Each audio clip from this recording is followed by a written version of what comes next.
سرزمین ہند جس کے وسیع اور عریض خطہ خاک میں شمع رسالت کی تابانیاں عہد صحابہ سے ہی جلوہ بار رہی ہیں، اور علم و معرفت اور طریقت و تصوف کے روشن مینار ظلم و جہل اور کفر و شرک کے اندھیروں کا سینہ چاک کرتے رہے ہیں، اسی ہند کے شمالی خطے کی ریاست بہار نے بھی عہد ماضی سے ہی علوم ربانی اور فیوز نبوی کے حاملین کے لیے اپنا دامن ہمیشہ وسیع اور کشادہ رکھا۔ تاریخ تصوف ہند کے واقف کاروں اور اسکالروں سے یہ حقیقت پوشیدہ نہیں ہے کہ قدرتی خزانوں سے معمور یہ خطہ عرضی سلاسل طریقت اور سالکان راہ کی معرفت کی جلوہ سامانیوں سے بھی ہمیشہ منور اور معطر رہا ہے۔ ضلع گیا ریاست بہار کا وہ قدیم اور روایتی شہر ہے جو جنوبی بہار کے میدانی علاقے میں واقع ہے اور دیگر عالمی مذاہب اور ادیان کے لیے تاریخی حیثیت کا حامل ہونے کے متعلق مبلغین اسلام اور عاشقان رسول کے لیے بھی ہمیشہ باعث کشش اور مرکز رشد و ارشاد ثابت ہوا ہے۔ عرض صوبہ بہار میں وارد و صادر ہونے والے مقدس قافلوں کے سرخیل کاروان میں ایک اہم نام امدۃ المتوکلین، حاضر بارگاہ لولاک، کفر شکن، غوث زماں، خواجہ بہار حضرت سید شاہ عطا حسین فانی رحمۃ اللہ علیہ کا ہے۔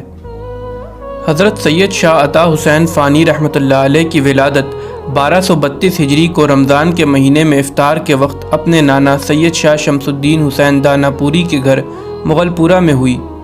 آپ کا پدری اور مادری نسب شہید کربلا امام حسین علیہ السلام سے جا ملتا ہے۔ آپ کا تعلق دانہ پور کے سادات خانوادے سے تھا۔ آپ کا خاندان مدینے سے ہجرت کر خراسان گیا، پھر وہاں سے طوس کا رخ کیا، پھر وہاں سے لاہور، پھر قلب ہند دہلی کا رخ کیا۔ آپ کے جد میں سب سے اولین بزرگ حضرت سید تاج الدین دہلوی نے ہند کا رخ کیا تھا اور خواجہ ہند حضرت معین الدین حسن چشتی اجمیری کے دست حق پر بیعت ہوئے اور ان سے خلافت و اجازت سے سرفراز ہوئے۔ آپ کو بوقت خلافت حضرت خواجہ غریب نواز نے خرقہ خلافت عطا کیا تھا، جو آج بھی آپ کی خانقاہ میں بحیثیت تبرکات موجود ہے۔ آپ اس کے بعد حضرت خواجہ قطب الدین بختیار کاکی علیہ رحمہ کی صحبت میں بھی رہے۔ آپ نے چشتیہ سلسلے کی خانقاہ بھی تعمیر کرائی۔ آپ کی مزار دہلی کے لال دروازے کے قبرستان میں ہے۔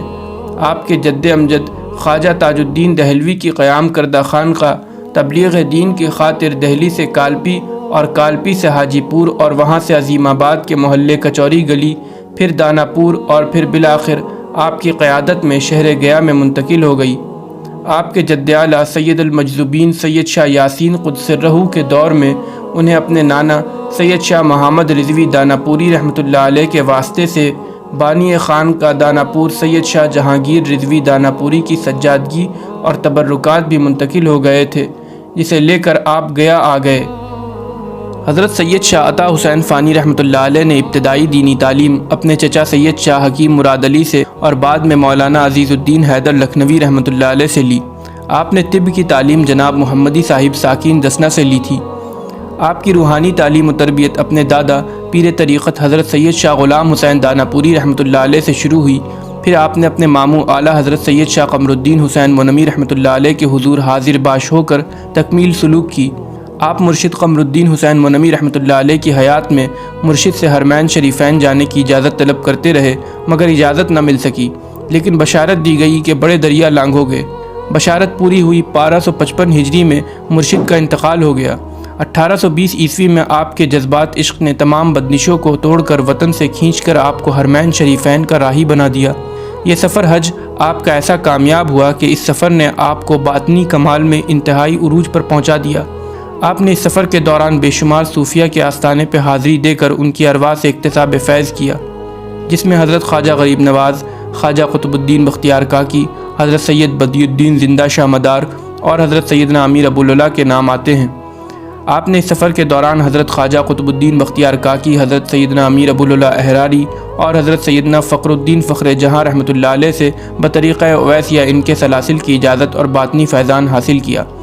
ان کے علاوہ حضرت اویس قرنی اور حضرت ابراہیم بن ادھم اور حضرت خضر علیہ السلام ان سے اسی عالم میں جسمانی ملاقات کی، اور سب سے عظیم نعمت آپ کو یہ ملی کہ حضور سرور کائنات صلی اللہ تعالیٰ علیہ وسلم کے دربار میں جسمانی حاضری نصیب ہوئی، جس دربار میں صحابہ اکرام اور اہل بیت کا مجمع تھا، اسی دربار میں حضور کے حکم پر صدیق اکبر رضی اللہ تعالیٰ عنہ نے آپ کو اپنے ہاتھوں سے روٹی کے 2 لقمے کھلائے، سیدہ کائنات نے آپ کو چمچ سے کھیر کھلائی، حضرت مولا علی شیر خدا نے اپنے ہاتھوں سے پانی پلایا، امام حسن نے فیض بخشی فرمائی، امام حسین نے توجہ عینی سے سرفراز فرمایا۔ یہ تمام فیوز آپ کو سفر میں ملے۔ ان کے علاوہ حضرت غوث پاک رضی اللہ تعالیٰ عنہ سے آپ کو ایسا رابطہ تھا کہ آپ جب بھی صلاۃ غوثیہ پڑھتے تو غوث پاک کی زیارت نصیب ہوتی۔ حضرت مخدوم جہاں سے خصوصی روحانی واسطہ تھا، آپ کو ذکر تسمیہ کی اجازت مخدوم جہاں سے عنایت ہوئی تھی۔ آپ کی ہر روز ملاقات خضر علیہ السلام سے ہوتی تھی، کیونکہ حضرت خضر علیہ السلام سے آپ کو روزانہ کی خبریں ملتی۔ آپ سے اللہ نے اپنے دین کی خوب خدمت لی۔ وطن میں آپ کے مریدین اور آپ سے راہ سلوک کی رہنمائی پانے والے کافی تھے۔ سفر حج میں جب نکلے، قدم قدم پر فیضان بانٹتے، ولایت تقسیم کرتے بڑھتے رہے، حتیٰ کہ جہاز پر بھی لوگوں کو تعلیم و تربیت سے نوازا۔ آپ اتنے سری النسبت تھے کہ 1-2 روز کے قیام میں بھی طالبوں کی تربیت کر صاحب نسبت بنا دیتے۔ یہ پیر کامل کی پہچان ہے۔ حرمین شریفین میں حاضری کے دوران وہاں کے علماء، فضلاء اور مشائخ و خدام سب آپ سے اکتساب فیض کرتے رہے۔ سفر حج میں مختلف نعمتوں کے ساتھ آپ کو گیا کی قطبیت سے بھی نوازا گیا۔ حج سے واپسی کے بعد آپ گیا تشریف لائے اور یہی مستقل سکونت اختیار کر لی۔ آپ نے گیا شہر میں قدم رکھتے ہی تبلیغ اسلام اور کلمہ حق عام کرنے کا کام شروع کر دیا۔ آپ کی گیا شہر میں آمد اشرف حسین صاحب صدر الصدور کی حویلی میں ہوئی۔ حویلی کے احاطے میں ایک قناتی مسجد تھی۔ آپ حویلی میں ہی تشریف فرما تھے کہ عصر کی نماز کا وقت ہو چلا تھا اور آپ کو عصر کی اذان کی آواز نہیں سنائی دی۔ آپ کو بڑا تعجب ہوا۔ آپ نے اشرف حسین صاحب سے معاملہ دریافت کیا کہ عصر کا وقت ہو چلا ہے مگر ابھی تک اذان کیوں نہیں ہوئی؟ انہوں نے عرض کیا، اس محلے میں گیوال قوم رہتی ہے۔ یہ قوم اذان کی آواز کو نجس مانتی ہے۔ ان کا عقیدہ ہے کہ اگر اذان کی آواز گونجے گی تو ان کے دیوتا بھاگ جائیں گے، اس لیے جو بھی اذان دیتا ہے اسے اپنے غنڈوں سے قتل کروا دیتے ہیں۔ یہ سن کر حضرت نے فرمایا، اللہ کا نام بلند کرنے میں خوف کیسا؟ یہ کہہ کر آپ درویشانہ شان کے ساتھ قناتی مسجد میں جا کر خود اذان دینا شروع کی۔ گہوالوں نے جب اذان کی آواز سنی تو بھڑک اٹھے اور اپنے گنڈوں کے ساتھ آپ کو قتل کرنے کی نیت سے دوڑ پڑے۔ حسن اتفاق یہ ہوا کہ جس وقت کفار کا وہ ہجوم حویلی میں داخل ہو رہا تھا، آپ زبان سے حی علی الصلاۃ کہہ رہے تھے اور آپ کا چہرہ ان لوگوں کی طرف تھا۔ آپ کی نظریں جب ان کفار پر پڑی تو اللہ نے زمین کو حکم دیا کہ ان کے پیر پکڑ لے۔ پھر کیا تھا، تمام کفار کے پیر زمین پر جم گئے۔ لاکھ کوششوں کے باوجود یہ اپنے پیروں کو نہ ہلا سکے۔ ادھر آپ با اطمینان نماز اور طویل اوراد و وظائف سے فارغ ہوئے اور مسجد سے باہر تشریف لائے۔ آپ کو دیکھ کر کفار رونے، گڑ گڑانے اور معافی مانگنے لگے۔ آپ نے فرمایا، تم لوگوں نے اللہ کا نام بلند کرنے سے روکنا چاہا، اللہ نے تمہیں روک دیا۔ آپ نے ان کے شدید گریہ وزاری پر انہیں معاف فرماتے ہوئے کہا، جاؤ اللہ تم لوگوں کو معاف فرمائے، میں نے تم لوگوں کو معاف کیا۔ یہ الفاظ آپ کی زبان سے نکلنے تھے کہ زمین نے اپنی گرفت سے کفار کو آزاد کر دیا۔ گہوالوں نے آپ کے قدموں میں گر کر آپ سے معافی مانگی اور دوبارہ ایسا کچھ نہ کرنے کی قسم کھائی۔ یہ ایک صوفی مجاہد ہی کا خاصہ ہے کہ بے سر و سامانی کے عالم میں اسلحوں سے لیس کفار کے مجمع پر حاوی رہا۔ اس واقعے نے تمام کفار کے دلوں پر آپ کی دھاک جما دی۔ اس واقعے کے بعد لوگ جونک در جونک آپ کی بارگاہ میں حاضری دیتے اور فیضیاب ہوتے۔ ان میں بڑی تعداد جوگیوں کی تھی جو آپ سے مقابلے کی نیت سے آتے، مگر آپ کی بارگاہ میں آ کر آپ کا مقام دیکھتے تو اپنی سالوں سے کی گئی ریاضت ہیچ لگتی اور آپ کے دست حق پر تائب ہو کر حلقہ بگوش اسلام ہو جاتے۔ اس کے علاوہ بڑی تعداد میں پارسی، عیسائی، کائست اور برہمن قوم کے لوگوں نے آپ کے ہاتھوں اسلام لائے اور گناہوں سے توبہ کی۔ آپ کو حضرت غلام حسین داناپوری اور اعلیٰ حضرت قمر الدین حسین منمی رحمۃ اللہ علیہ کے علاوہ اور بھی مشائخ سے بے شمار سلاسل کی اجازت حاصل تھی۔ حضرت سلطان احمد شہید رحمۃ اللہ علیہ جو آپ کے والد بزرگوار تھے، ان سے آپ کو منمیہ حسنیہ سلسلے کی جملہ نسبتیں حاصل تھیں۔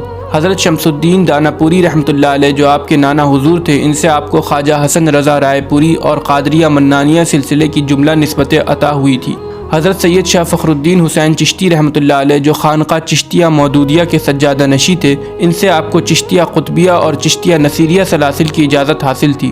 حضرت سید شاہ عبد الرحیم مانپوری رحمۃ اللہ علیہ سے آپ کو حضرت سید پیر دمڑیہ رحمۃ اللہ علیہ کے سہروردیہ، مداریہ اور چشتیہ سراجیہ سلاسل کی اجازت حاصل تھی۔ اس طرح آپ جامع السلاسل بزرگ تھے۔ آپ کو منمی سلسلے کی لگ بھگ تمام نسبتیں حاصل تھی۔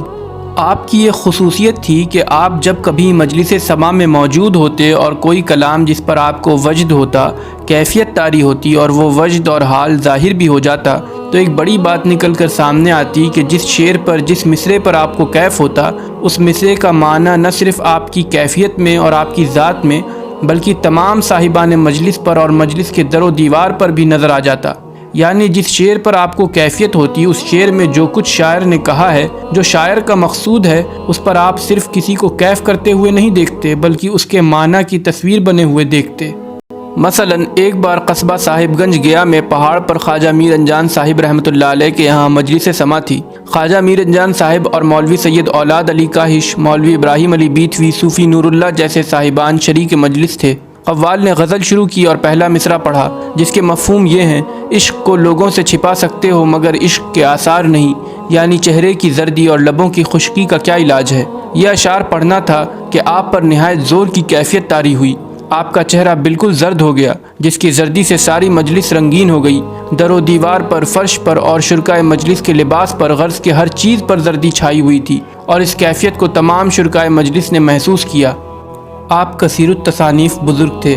آپ کی تصنیفات کی تعداد 50 سے زائد ہے۔ آپ کی تصنیف اردو، عربی، فارسی تینوں زبان میں ہے۔ آپ کے تصنیفات کے ذخیرے سے آپ کے افکار و تعلیمات، تحقیقات علمی کے گرا قدر خزانے کا پتہ چلتا ہے۔ آپ کے مشہور تصنیفات میں سے ہیں کیفیت العارفین و نسبت العاشقین۔ اس کتاب میں آپ نے حضرت سیدنا امیر ابو العلا احراری رحمۃ اللہ علیہ اور سلسلہ ابو العلائیہ کے صوفیہ کا تذکرہ کیا ہے۔ یہ کتاب سلسلہ ابو العلائیہ کے تذکرے پہ پہلی ضخیم کتاب ہے، جس میں 150 سے زائد صوفیہ کا تذکرہ ہے۔ کنز الانساب، یہ کتاب آپ نے نسب پر لکھی تھی، جس میں بہار کے تمام بڑے سادات خاندان کا تذکرہ کیا ہے۔ دقیقۃ السالکین، یہ کتاب آپ نے فن تصوف پر لکھی ہے، جو تحقیقات قلبی اور روحانی کا عظیم ذخیرہ ہے۔ دید مغرب المعروف بہدایت المسافرین، اس کتاب میں آپ نے سفر حج کی روداد لکھی ہے۔ یہ اردو کا سب سے پہلا سفر نامہ ہے۔ فوائد کبیریہ، یہ کتاب آپ نے طب کے موضوع پر لکھی ہے۔ آپ کے بے شمار خلفاء اور مریدین ہوئے۔ آپ کا فیضان عرب و عجم تمام ممالک میں برابر پھیلا۔ ان میں چند مشہور نام یہ ہیں: حضرت سید قطب الدین منمی رحمۃ اللہ علیہ، آپ حضرت کے اکلوتے بیٹے تھے۔ آپ کی تمام تعلیم و تربیت حضرت نے ہی کی تھی۔ آپ کی تکمیل کر حضرت نے آپ کو خلافت و اجازت سے سرفراز فرمایا، مگر آپ حضرت کے حیات میں ہی دنیا سے پردہ فرما گئے تھے۔ حضرت سید شاہ نظام الدین منمی رحمۃ اللہ علیہ، آپ حضرت کے پوتے تھے۔ آپ کی کم عمری میں ہی آپ کے سر سے آپ کے والد کا سایہ اٹھ گیا تھا، اس لیے آپ بیعت تو اپنے والد سید شاہ قطب الدین منمی رحمۃ اللہ علیہ سے تھے، مگر آپ کی تعلیم و تربیت حضرت نے فرمائی تھی۔ آپ کو حضرت نے تمام سلاسل کی اجازت عطا فرمائی تھی۔ آپ نے حضرت کے پردہ فرمانے کے بعد خانقاہ کی گدی کو رونق بخشی تھی۔ حضرت سید قاضی مظاہر امام رحمۃ اللہ علیہ، آپ حضرت سے مرید تھے اور آپ نے حضرت کے زیر اثر سلوک طے فرمایا تھا اور اجازت و خلافت سے سرفراز ہوئے۔ آپ کے ذریعے حضرت کا فیضان خانقاہ مظاہریہ میں آج بھی جاری ہے۔ حضرت سید شاہ نذیر حسن عرف شاہ دمڑ دانہ پوری رحمۃ اللہ علیہ، آپ حضرت شاہ اکبر دانہ پوری رحمۃ اللہ علیہ سے بیعت تھے اور انہی کے زیر سائے سلوک بھی طے فرمایا۔ آپ کو حضرت شاہ عطا حسین فانی رحمۃ اللہ علیہ نے بھی تمام سلاسل کی اجازت عطا فرمائی تھی۔ آپ کے ذریعے آج بھی حضرت کا فیضان خانقاہ نذیریہ میں جاری ہے۔ حضرت سید شاہ احمد حسین رحمۃ اللہ علیہ، آپ حضرت کے بھانجے ہیں اور آپ نے حضرت کے زیر سائے پرورش پائی، بیعت و خلافت سے نوازے گئے۔ آپ سے خانقاہ چشتیہ مودودیہ میں آج بھی عطائی فیضان جاری ہے۔ مفتی ناسک مولانا سید عبد الفتاح گلشن آبادی رحمۃ اللہ علیہ، آپ مفتی ناسک رہے ہیں اور وقت کے بہت بڑے مبلغ گزرے ہیں۔ آپ نے راہ سلوک حضرت کے زیر سائے طے فرمایا اور حضرت سے خلافت و اجازت سے سرفراز ہوئے۔ مولانا سید عبد الرحمن مغربی شیخ الدلائل، آپ مدینہ شہر کے شیخ الدلائل تھے۔ آپ حضرت سے بیعت ہوئے اور بہت کم عرصے میں نسبت حاصل کر خلافت و اجازت سے سرفراز ہوئے۔ حضرت سید ندرت حسین بردوانی رحمۃ اللہ علیہ، آپ حضرت سے بیعت تھے اور حضرت کے زیر اثر سلوک طے فرمایا اور خلافت و اجازت سے سرفراز ہوئے۔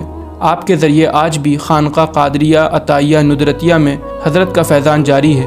حضرت خواجہ بہار سید شاہ عطا حسین فانی رحمۃ اللہ علیہ نہایت رحم دل اور خوش مزاج طبیعت کے مالک تھے۔ بالخصوص بچوں اور مجبوروں کے ساتھ آپ کا بہت شفقت بھرا انداز ہوتا۔ اس کے باوجود آپ کی ہیبت لوگوں کے دلوں پر جمی تھی۔ پھر بھی جو شخص آپ کی خدمت میں پہنچ جاتا وہ نہایت خوش واپس جاتا۔ 17 شوال 1311 ہجری 10 بجے 86 سال کی عمر میں اس دنیا فانی سے آپ نے پردہ فرمایا۔ آپ کی نماز جنازہ آپ کے پوتے حضرت سید شاہ نظام الدین احمد منمی رحمۃ اللہ علیہ نے پڑھائی۔ آپ کا مزار شریف اندرون حجرہ خانقاہ چشتیہ منمیہ گیا میں واقع ہے، اور کیونکہ آپ کے اکلوتے بیٹے حضرت سید قطب الدین رحمۃ اللہ علیہ نے آپ کی حیات میں ہی پردہ فرما لیا تھا، اس لیے آپ کے پوتے سید شاہ نظام الدین منمی رحمۃ اللہ علیہ نے آپ کے بعد آپ کی خانقاہ کو زینت بخشا۔ آپ کا فیضان آج بھی جاری و ساری ہے۔ موجودہ دور میں مولانا سید شاہ صباح الدین منمی اس گدی کے زینت بنے ہوئے ہیں۔ اللہ آپ کی عمر میں برکتیں عطا فرمائے۔ تو دوستوں، کیسا لگا آپ کو ہمارا یہ ویڈیو؟ اگر آپ کو ہمارا یہ ویڈیو پسند آیا ہو تو ویڈیو کو زیادہ سے زیادہ لائک اور شیئر کریں اور چینل کو سبسکرائب کریں، اور اگر آپ کو حضرت کی خانقاہ میں حاضری کا شرف حاصل ہوا ہے تو کمنٹ میں ضرور بتائیں۔ ملتے ہیں اگلے ویڈیو میں، تب تک کے لیے خدا حافظ۔